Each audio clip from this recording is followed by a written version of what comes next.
இங்கே hair wash பண்ணோன்னா ஃபேனும் கிடையாது, நேச்சுரல் சன்லைட்டும் கிடையாது. வேறு வழியே இல்லாமல் இது மாதிரி தான் ட்ரையரில் வச்சு காய வைக்கணும். நான் ட்ரையரில் ரொம்ப ஹீட் வைக்காமல் கொஞ்சம் நேரம் ட்ரை பண்ணிட்டு விட்டுடுவேன். அதுவே தானாக காஞ்சிடும். என்கிட்ட ஸ்லைஸாக தான் சீஸ் இருந்தது. அதை மிக்சியில் போட்டு அரைச்சி இது மாதிரி பால் மாதிரி பண்ணிக்கிட்டேன். இன்றைக்கி பொட்டேட்டோ சீஸ் பால் தான் பண்ண போகிறேன். ஒரு 3 மீடியம் சைஸ் உருளைக்கிழங்கு எடுத்து நல்லா வேக வச்சு மசிச்சு எடுத்துக்கணும். அதில் 2 டீஸ்பூன் அரிசி மாவு, 2 teaspoon bread crumbs, 1/4 teaspoon pepper powder, 1/4 teaspoon chilli powder, கொஞ்சம் உப்பு, கொத்தமல்லிலாம் போட்டு நல்லா பிசைஞ்சிட்டு இது மாதிரி குட்டி பால்ஸ் பிடிச்சிக்கணும். இதுக்கு சென்டரில் சீஸ் வச்சுட்டு அதை அப்படியே க்ளோஸ் பண்ணி நல்லா ரவுண்ட் பண்ணி வச்சுக்கணும்.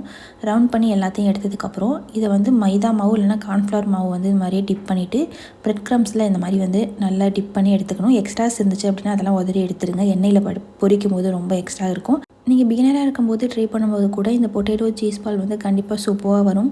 நான் ஒரு 2-3 டேஸ்க்கு முன்னாடி உளுந்த வடை ட்ரை பண்ணியிருந்தேன். அதில் வந்து ஹோலி வந்து போட முடியலன்னு சொல்லியிருந்தேன். பட் இன்றைக்கும் நான் உளுந்த வடை ட்ரை பண்ணியிருந்தேன். சூப்பராக வந்துருந்தது.